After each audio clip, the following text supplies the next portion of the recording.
Mula apartment, maglalakad nga pala ako papunta ng bus stop. Kapag ka may nakita pala kayong ganito, ang ibig sabihin yan, kapag ka pinindot nyo yan, magpapalit siya ng signal para makatawid kayo. Tapos, maya-maya lang, mga ilang seconds, magpapalit na yung signal niyan para makatawid na kayo. So, ayan na nga, nagpalit na siya ng signal para makatawid na ako. Bali guys, pupunta nga pala ako sa Dongdaemun para makabili ng damit. Inopen ko yung Naver, 5-1 color green. So, yung bus color green din. Tapos, 5-1 yung sasakyan ko dyan. So, ito na nga sumakay na nga ako netong bus na to. Palagi kong tinitingnan yung Naver para hindi ako maliligaw.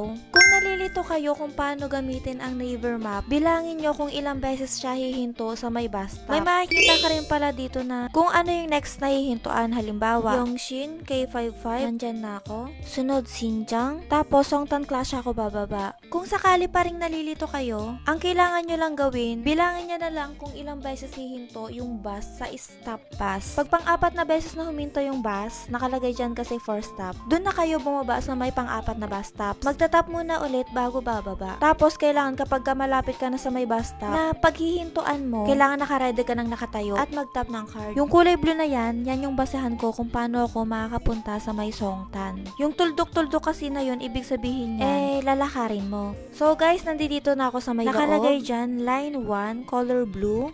So, yun din yung nakalagay sa may Naver map. Jinwi Station dapat ang makikita nyo dun sa may subway. Halimbawa ito. Sohodongri. Pa-left side siya. So, hindi yan yung sasakyan ko. Dapat ang makikita ko, Jinwi Station, yung may arrow sa right side. Kailangan, dun ako sa may kabila. Kasi, yun yung sasakyan ko. Jinwi Station, ibig sabihin kasi niyan, ang next station ay Jinwi Station. Umakyat na ako ng hagdan yan para makalipat ako dun sa may kabilang subway. Kasi, dun naman talaga ako dapat kailangan sumakay. Kasi, next station dapat ay yung Jinwi Station. So, yan na nga, bumababa na ako. Nakakapagod talaga dito mag-commute. Pero, ang saya-saya talaga. Etong sasakyan ko, tama na to. Nakalagay dyan is Jinwi Station, yung next station. So, ayan, nakikita nyo yung arrow. So, ibig sabihin, kapag ka may arrow, dun yung papunta sa may Jinwi. Tapos, sunod-sunod na yan na station. Jinwi Station, Osan Station, Osan College Station, ganun. Basta pagkakasunod-sunod na yan. Basta, ang bababaan ko itong Gumjung Station. Meron din palang magsasalita dyan kapag ka paparating na yung subway. Sa Naver din pala nakikita din kung anong oras yung darating yung subway. Basta, lagi nyong babantayan yung Naver map nyo. Para hindi talaga kayo maligaw, kailangan titingnan nyo palagi yung mapa. Magkakasunod-sunod na yung nasa mapa, Jinwi Station. Tapos, ang kasunod naman ng Jinwi Station, makikita nyo naman sa map, Osan Station.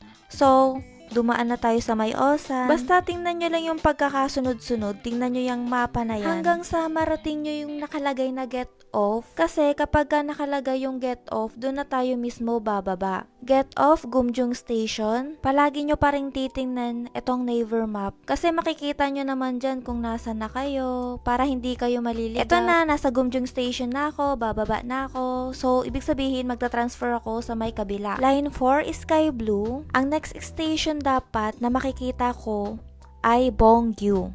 Tapos, merong arrow.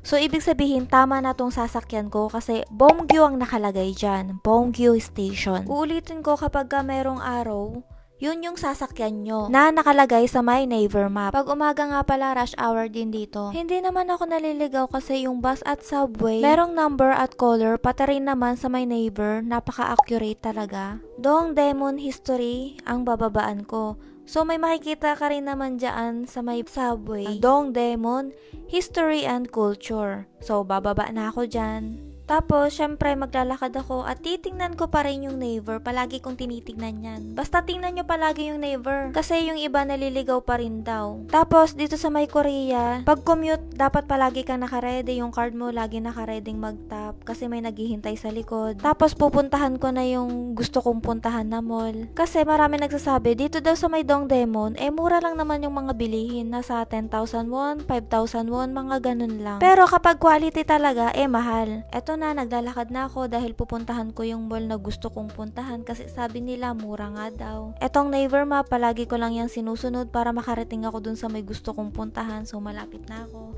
So, eto na nga, nandito na ako. Sarado pa siya. Nakita ko kasi sa TikTok din, ang dami ding mura dyan. Open siya ng 11. Habang ginagamit ko yung Naver Map, ang sabi dun sa may Naver Map, nakalagay dun, close pa siya ng ganitong oras, 11 pa siya mag-open, yun yung nakalagay dun. Ang ginawa ko, sa kabilang store na lang ako bumili ng mga damit.